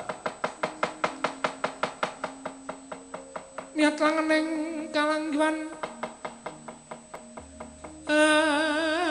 agar andan moncar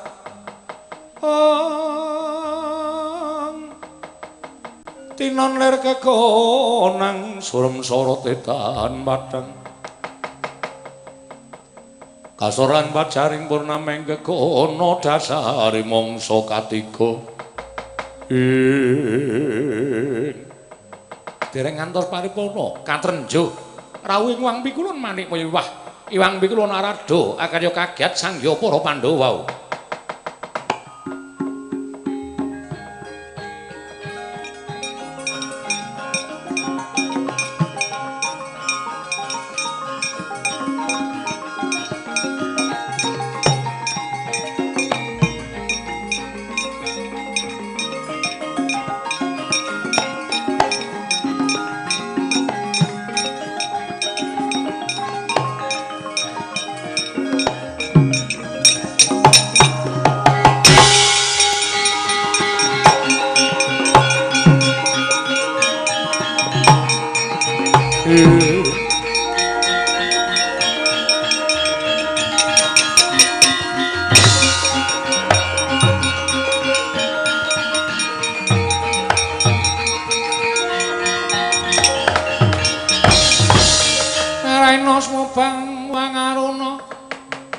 Kadinetrane nganggo rapo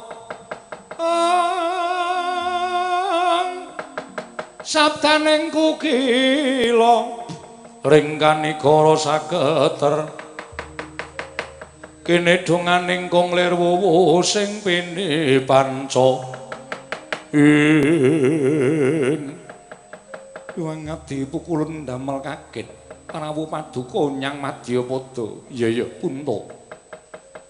Ulun wayah ngaturaken sembah pangabekti kula kunjuk. Ulun tamah karya bombong tias ulun. Ulun ngaturaken sembah pangabekti kula kunjuk. Iya Kresna ulun tampa. Nurut guru hakeku. Aku ngaturake sembah. Iya Werkudara ulun tampa. Iwang Pikula Narada kula ngaturaken bekti kula kunjuk. Iya Puntadewa ulun tampa. Kula Narada kula ngaturaken sembah pangabekti kula kunjuk. Kresna ulun tampa. Narada hakeku. Ya Werkudara. Kula Iwang Jagat Nata Iwang Pikula Narada kula ngaturaken bekti kula kunjuk. Iya Janaka ulun tampa. Janaka ulun tampa. Wonten menapa pukulun dene kesesa tindak paduka. Semu wonten wigatos rawuh wonten negari Ngamarta. Darma Kusuma prapta lunane negara Ngamarta sayekti nyuwun senjata pitulung tumbak kenceng. Wektu dina iki Kayiwangan geger dipun sababaken menapa pukulun ora ana kejaba mung muganing Panakawan kita ya kuwi Bagong.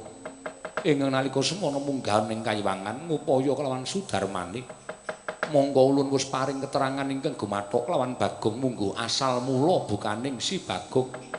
Ewadene ora narimakake wekasan ngamuk ana ing Kayiwangan ya mung gumun penggalih ulun. Teka Bagong duweni kedigdayan ingkang linuwih.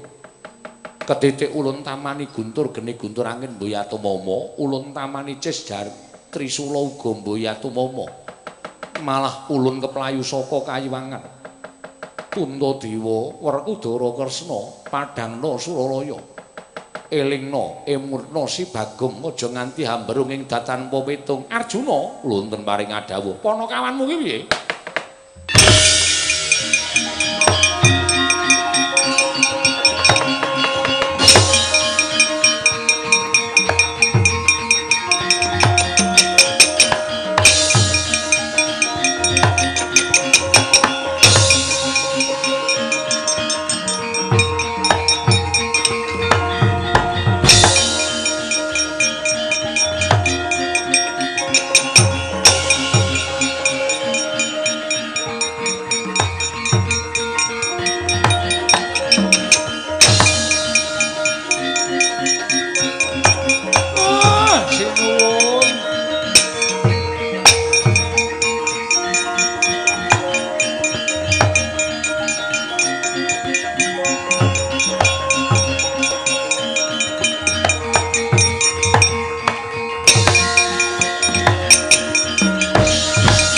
Sinayeng manglung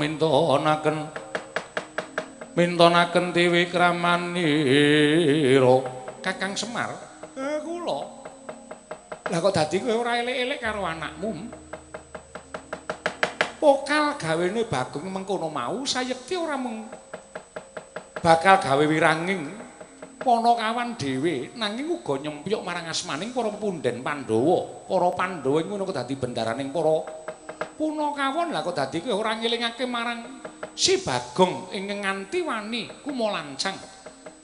Kakang Semar, destun temen ing atase Kyai Semar kuwi tinuwakake ana negara Ngamarta. Nanging sabab apa dene ora elik-elik karo si Bagong. Ya bener Bagong kuwi wong kang wis tuwa, nanging Kakang Semar minangka dadi wong tuane. Nganti Bagong wani gawe wiranging para Pandhawa, Iwang Pikula Jagatnata lan Iwang Pikula Narada rawuh ana ing negara Ngamarta.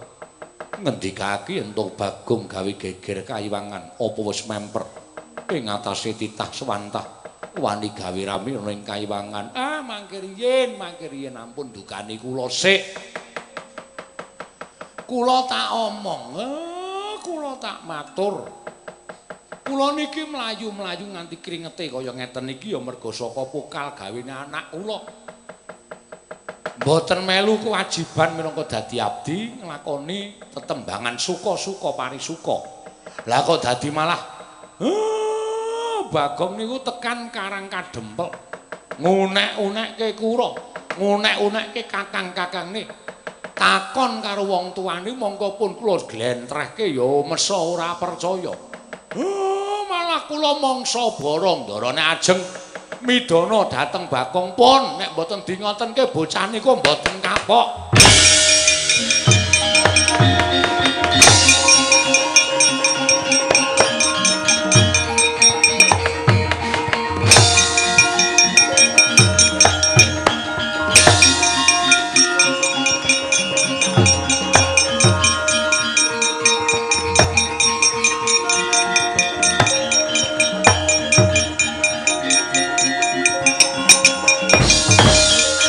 Laruta saking Gudha Sang Kurukula yen namutusa Sang Sri Bagong. None nggih.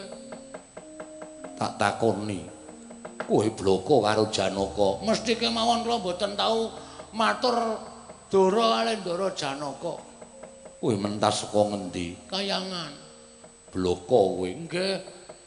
Iwang Pikulun Bathara Guru Keplayu saka Kayuwangan. Iwang Pikulun rada nderekake tindak Iwang Pikulun Bathara Guru. Kayangan ana apa? Enten pengamuking Raja Ditya. Raja Ditya Ratu Buta. Saking negari Parangkusuma. Jejuluke sapa? Prabu Bagong Yaksa. Ora cengengesan. Aku bendaramu. Lah kok dadi kowe tak takoni cengengesan. Apa rumangsamu aku ngejak gojek karo dapurmu? Bagong, non. Tingkah polamu sing kaya ngono mau mirang-mirangke Janaka, mirang-mirangke Koko Prabu Darma Kusuma, gawe wirang Kakang Mas Werkudara.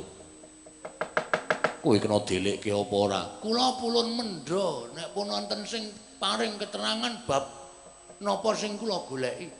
Kula kepengin weruh Sudarma kula. Bapak kula Iwang Pikulun Bathara Guru wis paring keterangan. Teko kowe isih ngeyel. Banjur karepmu apa? Kula mboten gadahi karep napa-napa. Kula mung kepengin weruh wong tuwa kula. Bagong, nun, yen kepengin weruh wong tuamu, takon Janaka. Sampeyan prisa? Wong tuamu wis nang epek-epeke Janaka mung kari nonton. Wah, mbok mau-mau rasa dadak tekan Kayangan. Kula tak nyuwun prisa men lega ati kula nggih, Den. Iya, nyok tampanono.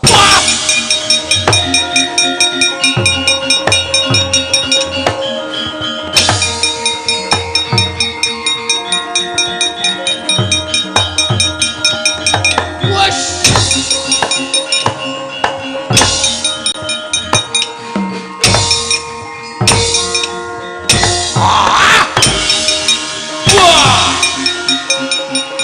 Raja Ditya iso meneh. Kowe Janaka arep langing jagat lancuring bawana cokot kowe. Ben pokoke aku nek ora ngene iki ora kelakon-kelakon penjang aku.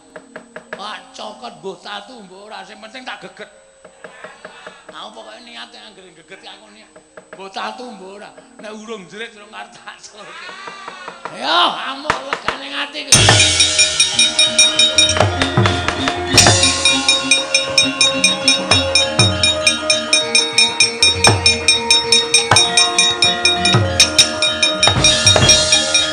Bagong, non.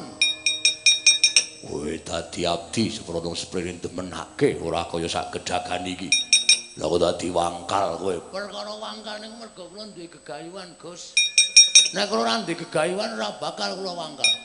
Bathara Guru kan maring keterangan kalih kula. Ora menehi keterangan sing gumathok. Tekan lak-lakaning naga. Kendhita Ayat Mimang kadang dewa. Kula mboten ajeng mundur. Wah, wangkal wae.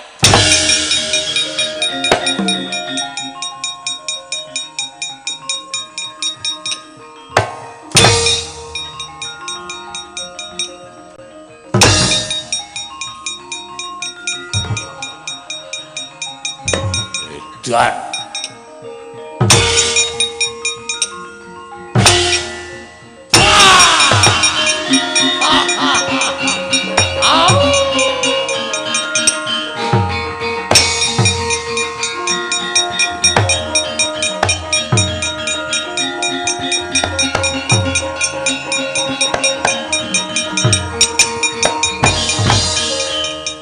Prabu. Piye? Mboten mokal. Iwang Pikulun Bathara Guru paring dawuh mekaten. Lah sebabe Bagong kula tibani. Tangan kula mboten dipun raosaken. Tak dupak ora apa-apa. Lho lah kok elok temen. Lah kok dadi ditamani Janaka didupak Werkudara ora apa-apa. Bagong kok ampuh men. Nggih, nyatanipun mekaten. Wis kono do mundur. Tak sawange kaya ngapa wujude Bagong. Lah kok ngedapi-dapi temen kaya ora sebaine.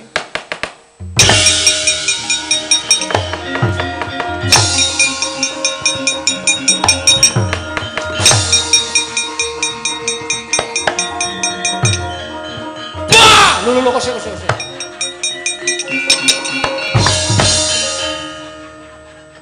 Durung perang kok wis getak. Saking glelengku e. Aha. Amo Suramrata, Jayamrata imbang yen padha-padha. Oh, sapa iki? Lho dadak takon wong Kresna ngono. Oh iya, Dik. Ana napa, Den? Aku mung butuh ngendhake kamurkanmu. Kula mboten ajeng pripun-pripun nek pun wonten sing paring keterangan dhateng kula. Kula nek mboten ngenten iki mboten kelakon penjangka kula. Gong. Eling to, Le. Iki ning negara Ngamarta ku gawe geger negara Ngamarta karepmu piye to? Truk, rene gejlek cengelmu. Mundur, kere kok ya kere kok. Iya. Gayane koyo ngunekke wong sak penake dhewe ora.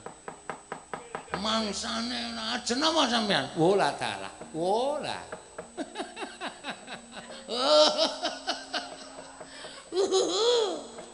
Kowe iki ngopo melu guyu? Ya men gayeng. Ora ana sing guyu kok ya sepi. Mati dening aku kowe. Kowe ya heeh. Lho, ngopo? Kowe ya mati dening aku. Wani rong to ndang sing tak wedeni apamu. Kelakon penjangkaku, aku wis weruh sapa sejatine kowe. Terus areng apa kowe? Oh, ditenono, entenono kene.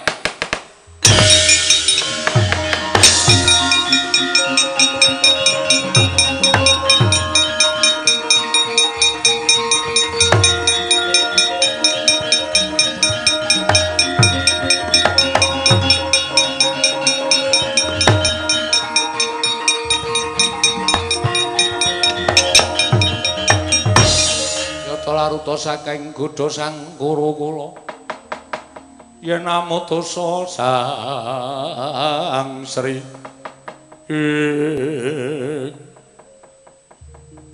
Koko Prabu kula kadhawuhan menapa dene paduka Koko Prabu lenggah wonten ing ngandhap kula ugi dipun lenggahaken wonten ing ngandhap Yayi sampun nganti ngginakaken peningal lair nanging peningal batos menika Bagong blegeripun mancen Bagong namung monggo to kula aturi mas paosaken ing lenggah wonten ing singasana pelengganipun Bagong menika sinten aduh Pukulun Sangasih Prana mboten nama mokal menawi Bagong kados mekaten kawontranipun jebul paduka ingkang ngembani dhateng Bagong sembah bekti kula kunjuk Pukulun Sang Hyang Wenang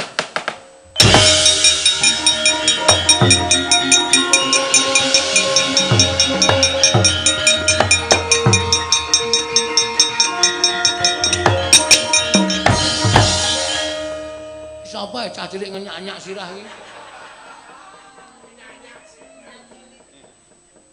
Ha ngandel ora. Mulane kok ampuh Petruk. Nggih ayo. Sapa Petruk iki? Ya kuwi Sang Hyang Wenang. Nganggo jarik kotak-kotak. Nah iya ben.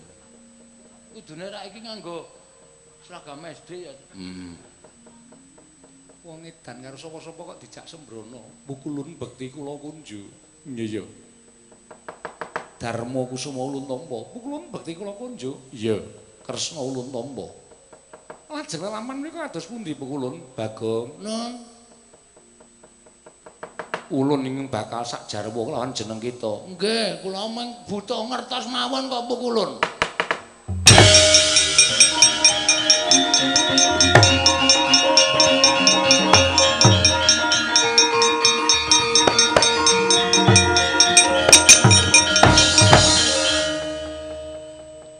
nalika Siesmaya tinanting dening Sang Hyang Tunggal. Apa kepengin urip ning kayiwangan lan apa kepengin mapan ana ing jagat. Siesmaya kepengin netepi minangka darmaning pamong kanthi wujud Semar Badranaya. Nggih. Jaman semono pancen durung ana titah ingkang mapan ana ing jagat, mula Semar banjur diudhunake ana ing donya. Isih jamaning para jim. Oh, terus Semar mangsa ki jenan ora duwe kanca, ora duwe ruang, tumuli munggah ning kayiwangan nembung kelawan Manikmaya. Manikmaya Mahasingasamun ngrawuhake kelawan panjenengan ulun. Tumuli ulun ingkang nyipta, tumuli ulun ingkang paring dawuh. Semar, kita aja kuwatir sabab ing sakungkur kita wis ana kanca ruwang kita. Saka ayang-ayanganing Semar mandi cipta ulun wenteh wujuding Bagong. Oh, padha karo Bathara Guru mau. Ha iya, ning apa arep bubar jam 10? Ha iya ya, Gong. Kuwi mungguh kang dadi sejarah kita, dadi antaraning Nala Gareng Petruk Bagong kuwi temene ingkang luwih tuwa Bagong. Dek. Dek Truk. Gleleng kae bareng. Nek nyileh ditene, wah ora tenan to. Bareng menang tuwa terus njaluk apalane. Terus mengutang ora. Dek Gareng nanti arep tak ketraki. Aja Gong ora ngono Bagong mungguh asal mula bukanira. Dadi kita kuwi mboyapi nutrakake dening sapa-sapa nanging sarana cipta. Kita besok bakal manunggal sajuga maneh kelawan Semar ya Sangismaya apa kawan Bagong. Kita wis ngerti lan wis trima. Sampun pukulun matur sembah nuwun tanpa pepindhan nggih pukulun. Ulun kundur makayangan.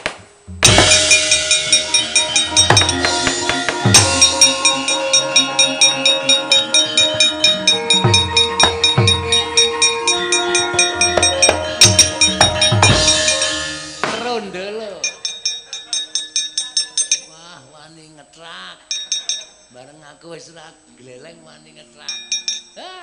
Cedhis kowe ya. Clurut. Dewa-dewa nganti mudhun ning jagat merga pokal gawene Bagong. Wah, trondol ya. Monggo Di. Bagong kepiye? Nggih pukulun jumbuh kalian pengendika panjenengan. Kita mbuya percaya karo panjenengan ulun. Mboten perkawis mboten pitados pukulun ning mung kepengin ngerti sak nyatane kalih piyayi sing pancen tenan-tenan nalika semanten meruhi kalih napa dumadosipun Bagong. Ulun ya prisa. Nanging panjenengan pukulun ning mboten nyipta, sing nyipta Sang Hyang Wenang. Ya, Bagong. Kayangan bubrah. Mboten bubrah pukulun sampun kula kirim rawan supados ngatasi kerusakan kayangan. Iya. Tukang 3, laden tukang 4. Niku mengke pun beresi pukulun. Sing bayar sapa? Mengke dilebokke teng tagihan kula. Kula gadah rekening. Mengke tukangnya dibayar nganggo BPJS. Aku iki gowang lara kok nggo bayar tukang. Tekor ora. Sembah kula nyuwun pangapunten nggih pulun sepisan malih nyuwun pangapunten iki kahanan lakon kaya niki mung nuruti Pak Ganevo pukulun. Iya. Bagong ora dadi ngopo ulun kundur makayangan. Nggih, sembah kula pukulun.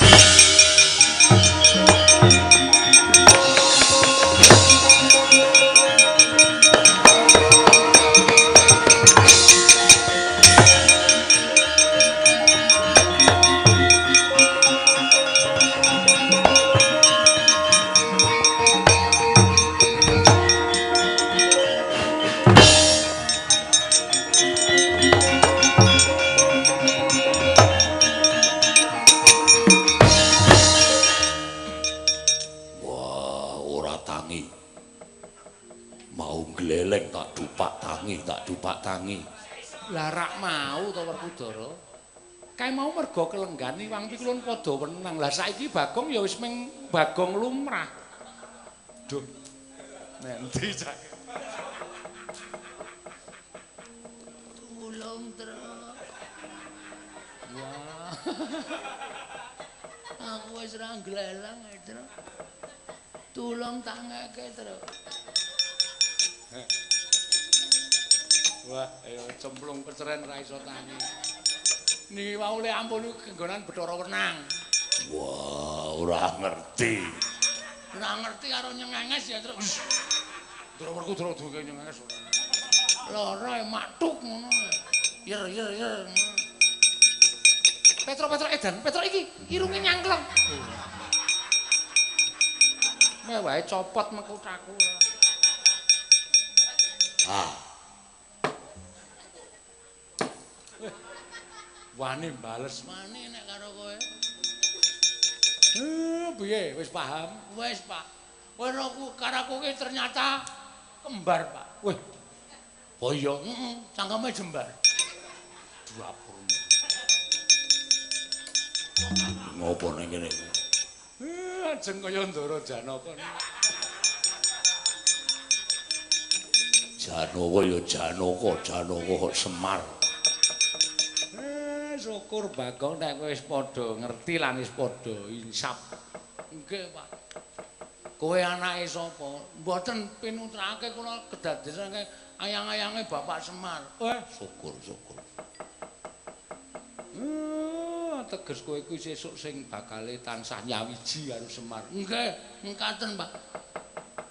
Ya cinta pancen kaya ngono Bagong, kabeh wis kababar lan kabeh wis paripurna. Mugi-mugi muga-muga tansah ndayanana katentreman lan karukunan mring sagung kang padha lenggah ning jagat iki. Nggih, mugi-mugi Ndara.